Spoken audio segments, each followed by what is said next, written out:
بسم اللہ الرحمن الرحیم رب اشرح لی صدری ویسر لی امری واحلل عقدۃ من لسانی یفقہوا قولی رب زدنی علما رب زدنی علما رب زدنی علما۔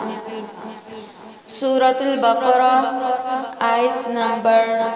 73 اور 74۔ فَقُلْنَا پس کہا ہم نے اضربوہ مارو اس کو یعنی اس لاش کو بِبَعْضِهَا اس کے بعض حصے کے ساتھ اس گائے کے حصے کے ٹھیک ہے كَذَلِكَ اسی طرح یحیی وہ زندہ کرتا ہے اللہ تعالی موتا مردوں کو وَيُرِيكُمْ اور وہ دکھاتا ہے تم کو آیاتہ اپنی نشانیاں لعلکم شاید کہ تم تعقلون تم عقل سے کام لو۔ فَقُلْنَا اضْرِبُوهُ بِبَعْضِهَا كَذَلِكَ يُحْيِي اللَّهُ الْمَوْتَى وَيُرِيكُمْ آيَاتِهِ لَعَلَّكُمْ تعقلون۔ چنانچہ ہم نے کہا اس مقتول کو اس گائے کے ایک حصے سے مارو، اسی طرح اللہ مردوں کو زندہ کرتا ہے اور تمہیں اپنی قدرت کی نشانیاں دکھاتا ہے تاکہ تم سمجھ سکو۔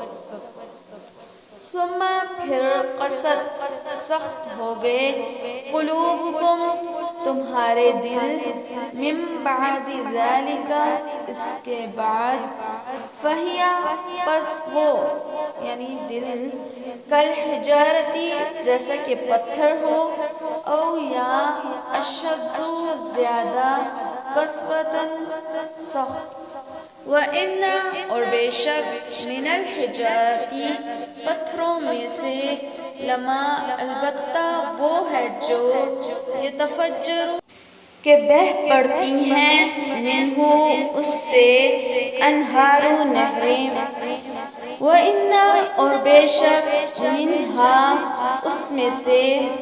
لما البتہ وہ ہے جو یشقق کہ وہ پھٹ پڑتا ہے فیخرج پس نکل آتا ہے منہ اس سے ماء پانی وَإِنَّ اور بے شک منہا اس میں سے لما البتہ جو یہبطو کہ وہ گر پڑتا ہے من خشیت اللہ کے ڈر سے وما اللہ اور نہیں ہے اللہ بغافل غافل عما اس سے جو تعملون تم عمل کرتے ہو۔ ثم قست قلوبكم من بعد ذلك فهي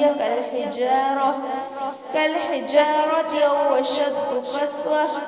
وإن من الحجارة لما يتفجر منه الأنهار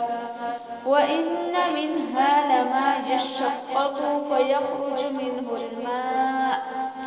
وَإِنَّ مِنْهَا لَمَا يَهْبِطُ مِنْ خَشْيَةِ اللَّهِ وَمَا اللَّهُ بِغَافِلٍ عَمَّا تَعْمَلُونَ۔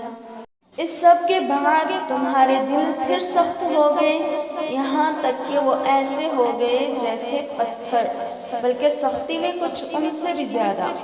کیونکہ پتھروں میں سے کچھ ایسے بھی ہوتے ہیں جن سے نہریں پھوٹ پڑتی ہیں اور ان میں سے کچھ وہ ہوتی ہیں جو خود پھٹ پڑتے ہیں اور ان سے پانی نکل آتا ہے اور انہی میں سے وہ پتھر بھی ہیں جو اللہ کے خوف سے لڑک جاتے ہیں اور اس کے برخلاف جو کچھ تم کر رہے ہو اللہ اس سے بے خبر نہیں ہے۔ یعنی کہ پتھر کچھ ایسے بھی ہوتے ہیں جن سے نہریں بہہ پڑتی ہیں۔ پیچھے بنی اسرائیل نے اپنی آنکھوں سے بھی دیکھ لیا تھا جب ان کے لیے چشمہ پھوٹ پڑا تھا، اور کچھ ایسے ہوتے ہیں کہ وہ نہریں تو نہیں جاری کرتے البتہ ان سے تھوڑا بہت پانی نکل آتا ہے، اور کچھ ایسے ہوتے ہیں جو اللہ کے خوف سے لڑک جاتے ہیں۔ یہاں سے پتہ چلتا ہے کہ بے جان چیزوں میں بھی شعور ہوتا ہے۔ اور آہستہ آہستہ سائنس نے بھی یہ تحقیق کی ہے کہ جمادات میں بھی تھوڑا بہت نمو اور شعور ہوتا ہے، اور اس کی مثال قرآن مجید میں بھی آگے سورہ بنی اسرائیل اور سورۃ الاحزاب میں آئی گی۔ صدق اللہ العظیم۔